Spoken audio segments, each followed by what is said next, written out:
জাহাঙ্গীরনগর বিশ্ববিদ্যালয়ের হল সংসদ নির্বাচনে জাহানারা ইমাম হলের এজিএস পদে ১১৩ ভোটে দুজনের মধ্যে টাই হয়েছে। তারা হলেন লামিয়া জান্নাত এবং সাদিয়া খাতুন।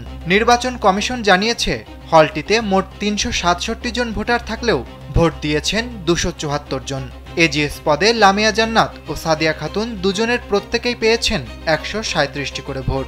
ফলে তারা দুজনেই ৬ মাস করে দায়িত্ব পালন করবেন। দীর্ঘ ৩৩ বছর পর জাকসু ও হল সংসদ নির্বাচনে ভোটের আয়োজন করা হয়।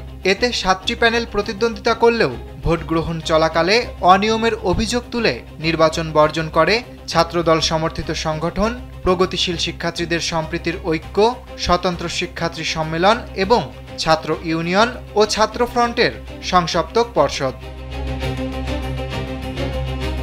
এর বাইরে নির্বাচনে অংশ নেয় ছাত্র শিবির সমর্থিত সমন্বিত শিক্ষার্থী জোট, গণতান্ত্রিক ছাত্র সংসদ সমর্থিত শিক্ষার্থী ঐক্য ফোরাম এবং স্বতন্ত্র অঙ্গীকার পরিষদ।